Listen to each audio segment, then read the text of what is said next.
So I'm now going to go live on Instagram. You guys want to bet they're going to go, where's your mask? They're going to tap their finger. Not wearing masks. Give a mask. And forcing their way into stores. You're mistaken, sir.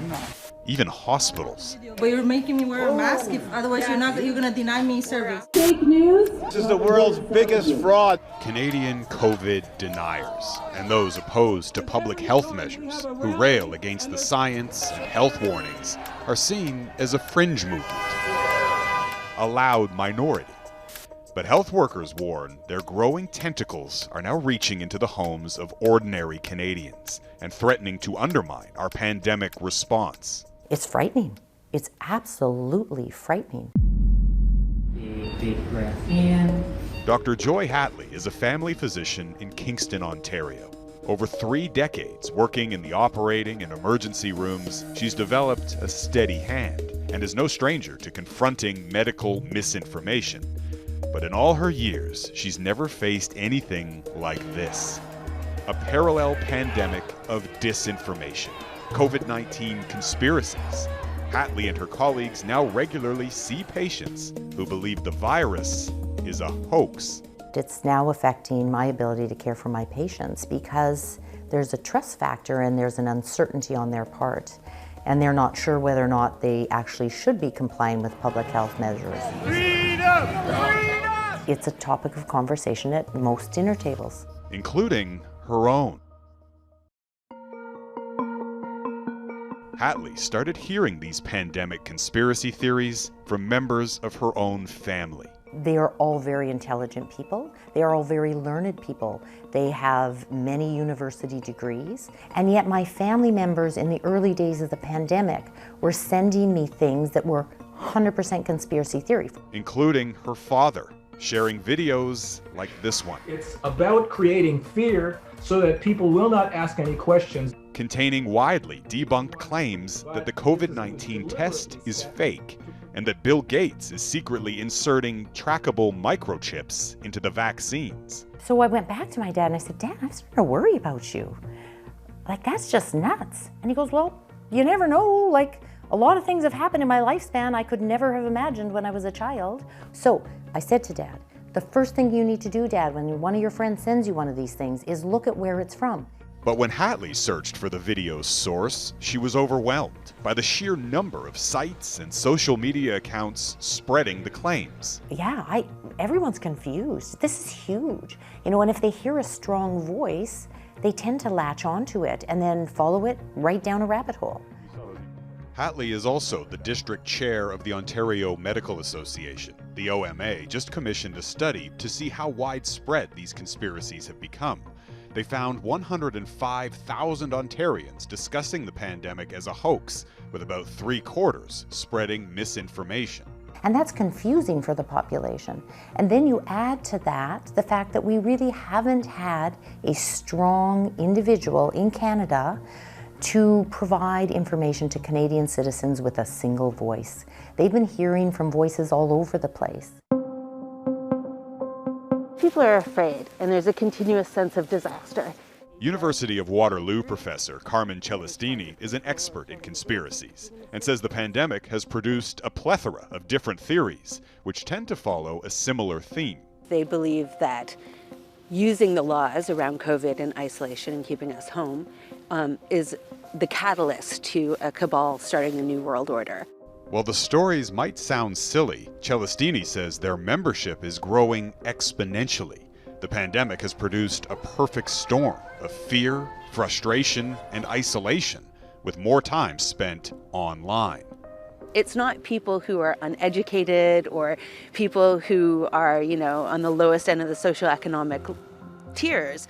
It's people everywhere that are being brought into this, and they're afraid. They don't have jobs, they're alone, so they're turning to communities on the internet.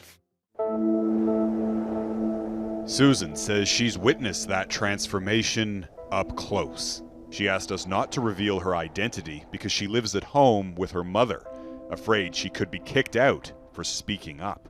To learn that my mom was like that, it was a shock. Growing up, she says, her mother was her hero, a successful award-winning businesswoman with no history of conspiracy beliefs, before the pandemic.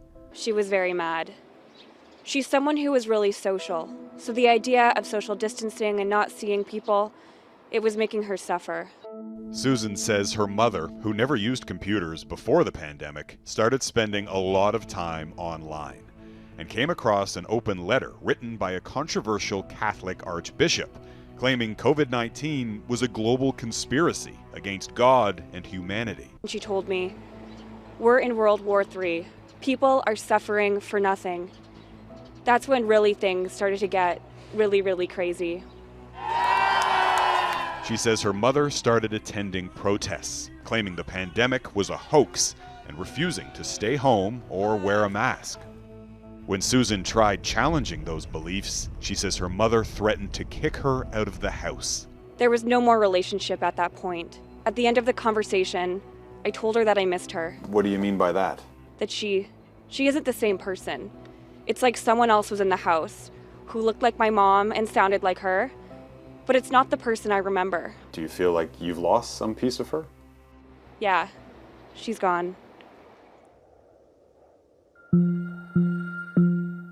There are many Canadians who have family members who are falling for stories or theories that just seem so far-fetched. And Kyle Matthews warns the consequences reach far beyond family feuds. The expert in online extremism at Concordia University is now part of a team investigating how COVID conspiracies are spreading.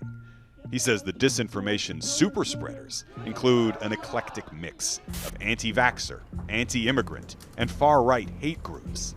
And much of their disinformation is now focused on vaccines. We are seeing, a lot of chatter online basically suggesting that the vaccine is some global conspiracy by Bill Gates to track people. We've picked up the Chinese basically spreading falsehoods about Western vaccines, that they can't be trusted. Chinese state media is blaming the US Pfizer vaccine for the deaths of around 24 people in Norway. Norwegian health authorities said the elderly patients were frail and very sick, and they found no direct link to the injections. But those Chinese claims are now being heavily promoted by anti-vaccine groups. I think the wider concern is that if these groups continue, what impact will that have on Canadians wanting to get vaccinated? Will it set back our recovery? Will it impact our public health? Back in Kingston, Dr. Hatley says that's what worries her the most. We have a problem. If we're relying on the vaccine to be the answer to the end of the pandemic, or as close as we can get to the end of the pandemic. The anti-vaxxers were already very well organized before COVID hit. And so they're rolling out. They have buses that drive down the street and encourage people not to get their vaccine, and they play on fear. These people who tout conspiracy theory, they actually take advantage of people's fears. Hatley was able to reconcile with her father. She says he backed away from the conspiracies after one of his friends, a 40-year-old, died from COVID-19. Hatley and the Ontario Medical Association are also pushing back, publishing this article, fact-checking some of the most common conspiracy claims. And that's what I would advise every Canadian citizen to do. Look at the source of the information that you are reading. Is it come from a credible source? Does it come from a scientist? Does it come from a physician? Does it come from a physician who specifically is an epidemiologist? If it does, open it up, read it, consume it. If it's not from one of those credible sources, please do yourself a favor, push it aside and find credible information.